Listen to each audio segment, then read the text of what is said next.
Assalamualaikum dan salam Malaysia Madani. 23 Mei 2024 kembali membicarakan 5 berita pilihan dalam berita 5 Timbalan Menteri Pembangunan Wanita, Keluarga dan Masyarakat Datuk Seri Dr. Noraini Ahmad berbesar hati menziarah waris dua anggota polis yang terkorban dalam serangan dilakukan oleh seorang lelaki yang menceroboh masuk ke Balai Polis Ulu Tiram Johor baru-baru ini. Beliau yang juga Ketua Wanita UMNO Malaysia terlebih dahulu ke Gambang, Kuantan untuk menyantuni ibu bapa kepada Allahyarham Konstebel Muhammad Syafiq Ahmad Said, iaitu Ahmad Said Mat Piah dan Aini Muhammad Sharif. Dalam sesi ziarah tersebut, beliau menyampaikan sumbangan berjumlah RM3,000 melalui Yayasan Kebajikan Negara di bawah skim pemberian ehsan kit kanak-kanak dan kit bakul makanan PK kepada Puan Aini.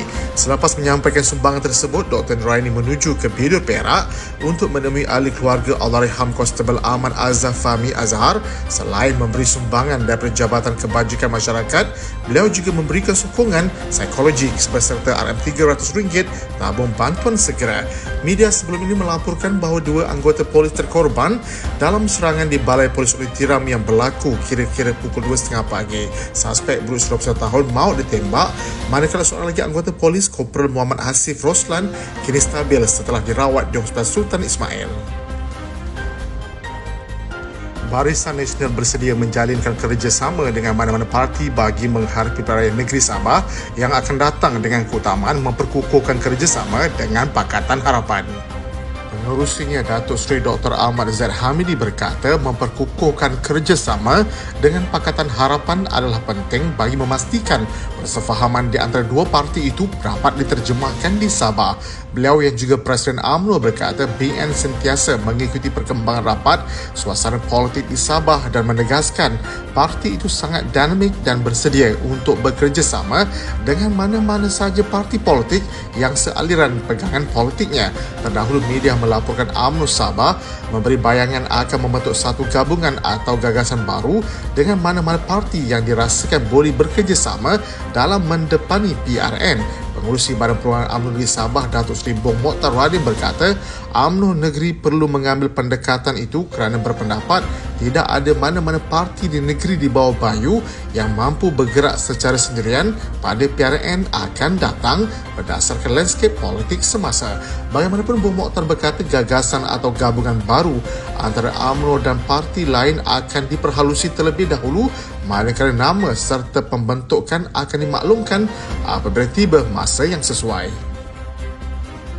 UMNO bahagian Tapah bertekad untuk mempertahankan kemenangan yang diperoleh pada Pilihan Umum ke-15 yang lalu dan akan terus bekerja keras bagi mendapat tempat di hati pengundi.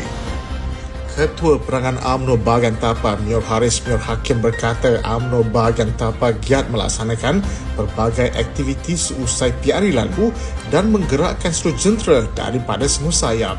Sementara itu, Ketua UMNO Bahagian Tapah Isham Syahrudin dalam ucapannya sepenuh program jelajah Perangan UMNO Malaysia yang berlangsung baru-baru ini mengucapkan tahniah kepada wanita UMNO atas pelaksanaan program ziarah yang sinonim dengan parti itu. Katanya menjelang mesyuarat cawangan-cawangan pada 2024, UMNO Bahagian Tapah dengan kerjasama Biro Penerangan UMNO Bahagian telah mengadakan taklimat serta penerangan isu-isu semasa kepada pegawai-pegawai cawangan mengikut zon dengan kehadiran yang menggalakkan daripada semua cawangan. UMNO Bahagian Tapah merupakan bahagian kedua yang terpilih untuk siri jelajah Perangan UMNO Malaysia. Majlis tersebut turut dihadiri oleh Ahli Majlis Kerja Tertinggi UMNO Datuk Seri Jamihir Bahrum, Ketua Perangan UMNO Negeri Tapah Datuk Hang Tuahdin dan seluruh kepimpinan 4 peringkat sayap parti. Ketua UMNO Bahagian Bukit Bintang, Datuk Tengku Azman Tengku Zainul Abidin menegaskan bahawa adalah mustahil bagi mana-mana parti yang bercita-cita mahu menggantikan peran UMNO yang telah lama berjasa kepada rakyat Malaysia, khususnya orang Melayu sejak penubuhannya 78 tahun yang lalu. Menurutnya, parti-parti lain yang meniru peranan UMNO tidak mampu menandingi jasa dan khidmat UMNO walaupun pernah diberi peluang untuk mentadbir negara. Beliau turut menekankan bahawa walaupun semua parti politik telah merasai menjadi pemerintah dan pembangkang, UMNO tetap menjadi pilihan utama orang Melayu.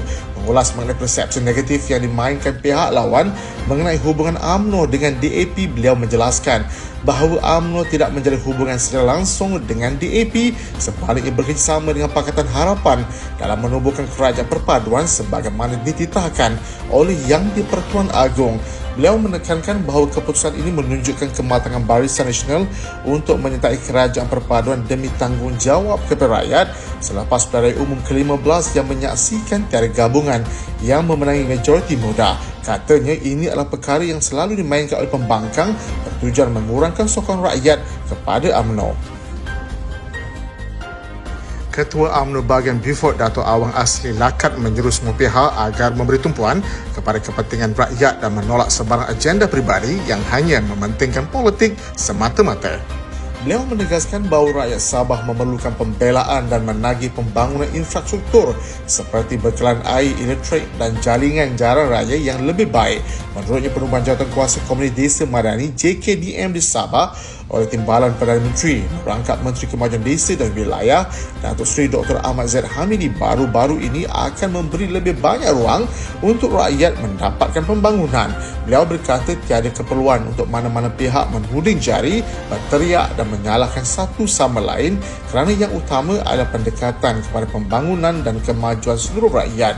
Jelasnya, dengan adanya JKDM, rakyat mempunyai peluang yang lebih besar melalui dua saluran termasuklah JKK atau mana-mana jawatan kuasa yang tujuan untuk membangunkan kampung-kampung di Sabah agar mendapat perhatian yang lebih lagi daripada Kerajaan Persekutuan.